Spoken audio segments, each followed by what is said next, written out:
개발자 스트리밍이 있었었고 그게 밀렸습니다. 6월 3일로. 그리고 그거에 발 맞춰서 오늘 코인베이스 프로에 도지코인 상장한다고 우리나라 시간 기준으로 3일 새벽 1시죠. 근데 뭔가 다 떨어맞죠. 뭔가 삼박자가. 갑자기 도지 개발자가 스트리밍을 6월 3일로 미루고 코인베이스 프로도 갑자기 원래는 뭐 중순쯤이나 할 줄 알았는데 갑자기 진짜 긴급 상장이죠. 어떻게 보면은 6월 3일날 새벽 1시에 우리나라 시간으로 한다 그러고, 그리고 또 기가 막히게 여러 가지가 나와주죠. 뭐가 나왔나요? 테슬라가 아니라 다른 그 전기차 회사에서 비트코인, 에이다, 그다음에 도지, 그다음 하나 더 있는데 아무튼 결제 채굴 시키겠다. 이 코인들 채굴로 하겠다. 차에서 전기차에서 채굴할 수 있겠다. 그러니까 뭔가 삼박자가 잘 떨어져 맞아 주고 있는 거죠, 이거. 머스크의 한방 트윗이 나오면 좋은데 한방 트윗이 나올까요? 저는 그냥 악재가 하나 나와가지고 떨어질 수도 있을 것 같은데. 아무튼 이거고, 제일 큰 이슈는 이거죠. 1.21 업그레이드 마무리 중이며 도지가 이제 19년도 이후로 가장 큰 대규모 업데이트 기초 작업이라 하는데, 이거는 간단한 게 개발자 4명이서 얘네가 하거든요. 근데 거의 없어요. 그러니까 쉽게 말해서 회사 지분이 없는 친구들입니다. 회사에 지분이 없는 친구들이에요. 그게 뭔 말이냐? 쉽게 말씀드리면은 테슬라 지분을 머스크가 한 20%씩 갖고 있잖아요. 근데 이 친구들은 테슬라라고 치면은 지분이 CEO고 뭐 개발자고 이런 애들인데 지분이 뭐 10%도 없는 애들이에요. 5%도 없고 3%도 없고 1%도 없고 열심히 일하겠습니까? 지분이 없는데 회사에. 그러니까 이제 개발도 맹숭맹숭하고 그렇게 했는데 아마도 머스크 형이랑 무슨 모종의 커넥션이 있었겠죠. 모종의 커넥션이 있어서 시세 분출이 나오지 않나라고 생각합니다. 네. 그래서 오늘은 도지는 이렇게 해서 상승이 이어진 거다. 저라면은 코인베이스 상장 전에 털겠죠. 근데 아니야. 나는 코인베이스 프로 다음에 코인베이스로 갈 거니까 갖고 갈래. 뭐 그러시는 분들은 그래도 조금 일부는 터세요. 일부만. 아까 말씀드렸던 데가 이제 데이막이라는 회사거든요.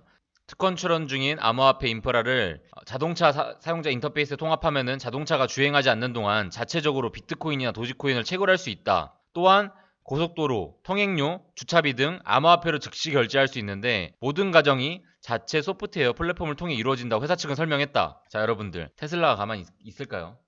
이게 진짜 큰 그림이에요. 진짜 큰 그림. 짤막하게 한번 보여드릴게요. 짤막하게 테슬라가 어떻게 지금 됐나. 일론 머스크가 테슬라 비트코인 결제 지원,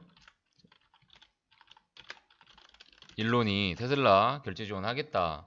그리고 도지코인 언급시키잖아요. 그 다음에 트위터 막 날려요. 결국 테슬라 결제 지원 중단. 자, 사유가 뭡니까? 사유는 비트코인 환경 문제, 중앙 집권화 이건데, 이게 지금 보면은 전기차 보세요. 주행하지 않는 동안 자체적으로, 네, 그래서 전기차로 채굴. 그러면 환경이 개선되는 거잖아. 환경 문제 해결 방안이 될 수 있겠죠. 이게 뭐냐, 단순하게 이걸로 끝나는 게 아니에요. 이걸로 끝나는 게 아니라 테슬라 자동차 강제 구입이지. 왜냐면 우리 자동차는 어떤 거예요? 자동차는 감가상각이라는 게 있어요. 1년이 지나고 2년이 지나고 가격 방어가 더 잘 안 되잖아요. 앞으로 그런 이제 기름 넣는 애들은 감가상각이 더 안 될 거예요. 근데 이제 감가 잘 막아주는 게 이제 포르쉐가 이제 또 감가 잘 막아주긴 하는데, 웬만한 차들은 이제 다 감가가 됩니다. 근데 감가를 막아주지. 감가를 막아준다는 게 뭔 말이냐면 차량 가치가 높아지는 게 아니라 차량을 구입하면은 10%에서 20% 수익이 날 수도 있잖아요. 차량을 단순히 운송 수단만으로 생각 안 한다니까 이제는. 제가 이 얘기 하나 해드릴게요. 제가 스타트업 쪽 관련 쪽 일을 하잖아요. 그래서 4차 산업 이런 거에 관심이 되게 많아요. 그래서 자율주행이니 뭐니 관심이 많은데, 우리가 강남 땅값이 비싼 이유가 뭔 줄 알아요? 뭐 여러 가지 많이 이유가 있겠지만은 거주지 문제잖아요. 거주지. 강남에 되게 좋은 회사들이 많은데, 근데 이제 이 근처에 살려면 집값이 당연히 비쌀 수밖에 없지. 땅은 한정적이고 땅은 좁고. 근데 자율주행이 만약에 생활화되잖아요. 우리 인생의 패러다임이 바뀝니다.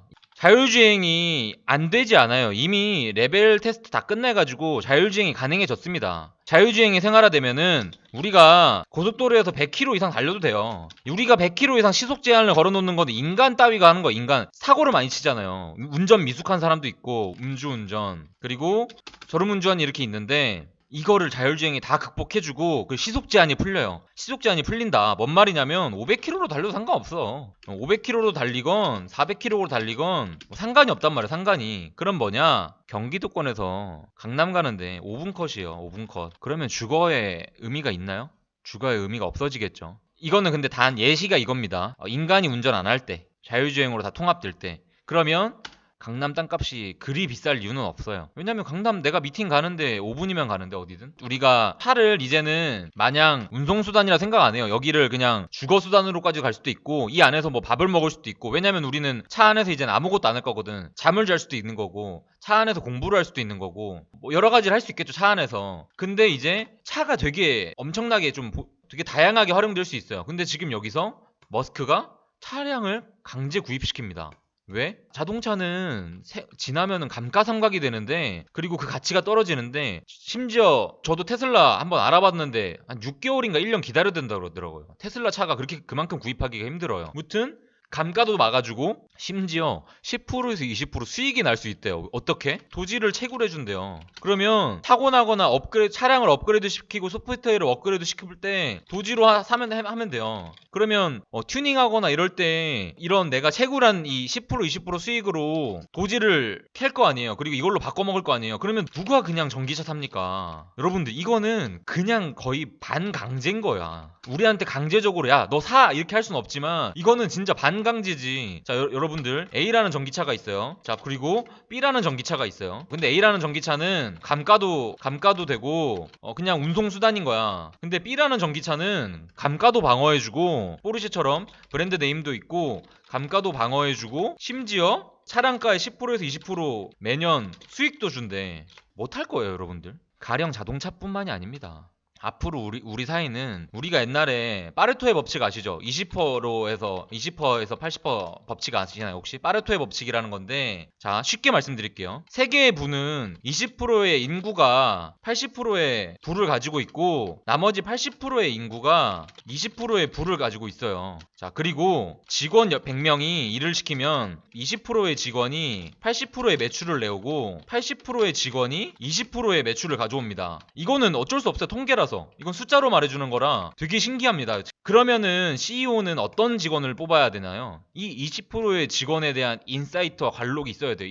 20%의 직원을 설정할 줄 알아야 됩니다. 이 20%의 직원을 발견할 수 있는 눈을 기르셔야 돼요. 그래서 제가 이런 파레토의 법칙 이런 것도, 왜냐면 저는 경영인이니까 이런 거를 다 깨고 있는 게, 그래서 이 20%의 직원이 80%의 매출을 내니까 이 20%의 직원한테 좀 더 집중을 하는 거죠. 자, 또 있어요. 100개의 상품을 파는 회사가 있어요. 제가 아는 회장님이 하는 곳인데, 아무튼 제가 물어봤어요. 회장님, 제가 이거 있는데 혹시도 여기도 이런가요? 맞대요. 20%의 상품이 80%의 매출을 가져오고 80%의 상품이 20%의 매출을 가져온대요. 이거 되게 신기하지 않아요? 그리고 이게 이래도 접목이 돼요. 아무튼 이런 건데, 근데 이게 바뀌어나가고 있어요. 이제는 어떻게 되냐면 파레토의 법칙이 아니라 1%가 나머지 99%를 다 가져가는 세상이 돼버렸어요. 가령 이것도 마찬가지입니다. 테슬라가 전기차에 대해서, 차량에 대해서 그냥 압도적으로 1등 먹어버리면은 아무도 못 제껴요. 모든 거를 여기다가 다 접목시켜버리면은 이것만 해도 테슬라밖에 안 살 텐데. 그래서 앞으로는 1%가 99%를 지배하는 세상이 올 거다. 테슬라가 지금 이렇게 하는 것들을 여러분들은 그냥 띄엄띄엄 보시면 안 돼요, 정말로. 이런 것들을 한번 여러분들도 종합적으로 생각해 보시면은 그냥 이렇게 일어난 일들이 아니라고 알 수 있어요. 이게 기사가 하나 나왔는데,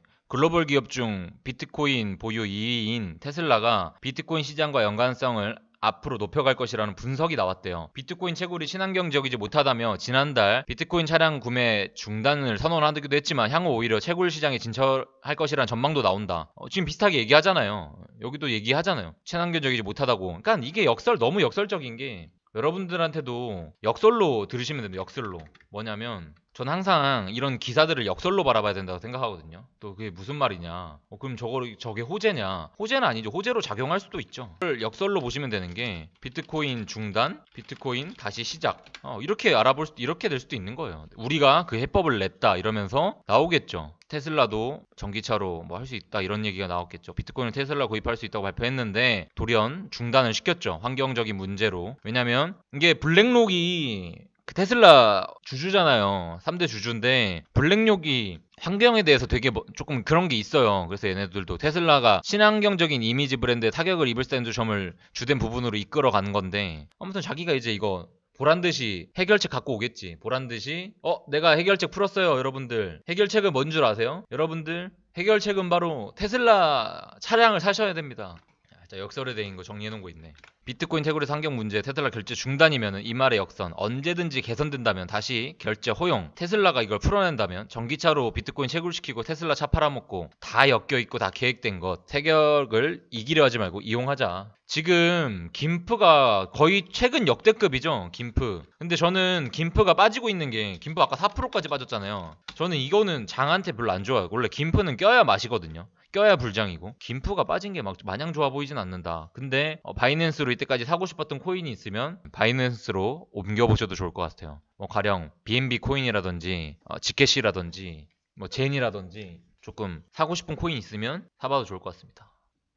그래서 보면은 결국엔 하나하나 보이잖아요. 지금 제가 오늘 다 말씀드렸잖아요. 여기서부터 이 밑에까지 끝까지 다 말씀드렸잖아요. 오늘 처음부터 끝까지 본 사람들은 이해가 되실 거예요. 내가 여기서부터 여기까지 설명을 해드렸는데 어느 정도 퍼즐이 한 조각 맞춰졌겠죠. 파레토의 법칙까지도 설명해드리면서 왜 이게 독점이 될 수밖에 없느냐를 제가 거의 숨도 안 쉬고 20분간 떠들었죠. 그래서 하나의 퍼즐이 맞춰졌다고 봅니다. 결국에는 하나하나 다 짜여진 판 위에 우리가 뛰어놀고 있는데, 우리가 세력을 이길 방법은 이기려고 해서 하면 안 된다. 이길 방법은 결국 세력을 이기려 하지 말고 이거를 이용하려고 해야 된다. 우리가 세력을 이길 수 없으니까 이용하셔야 됩니다. 이용.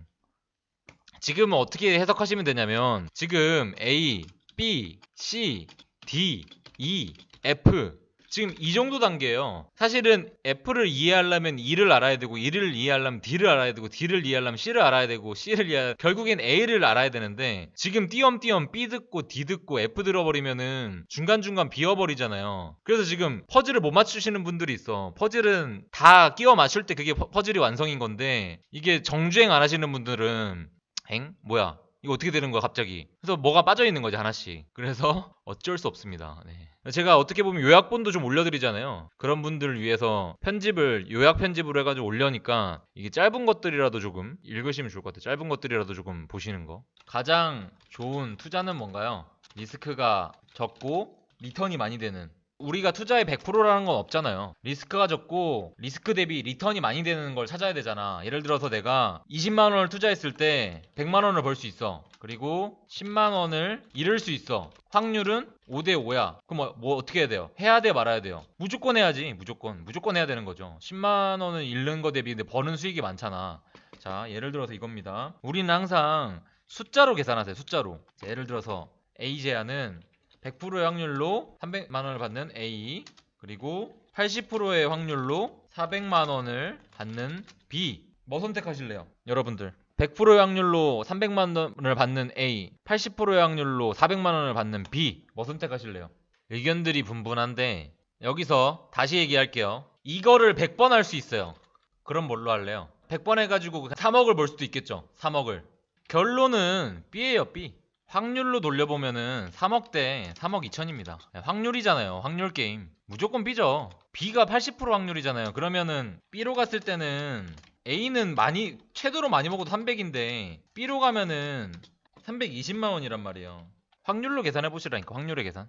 제가 여러분들한테 맨날 확률 하잖아요. 이게 진짜 투자에서 엄청 유명한 사람이 있거든요. 탑먹은 사람이 이 확률로 투자를 합니다. 이 사람은 어떻게 투자를 하면 그냥 10,000번 투자하는 거예요. 10,000번 투자해서 51% 승률을 가지는 그런 프로그램을 만들어요. 근데 이게 카지노 확률이거든요. 우리가 카지노에서 1시간 게임하면은 딸 수 있어요. 근데 카지노에서 1년을 게임하면 딸 수 없어요. 확률은 항상 51대 49라서. 그래서 우리는 확률의 계산에서 해보십시오. 확률.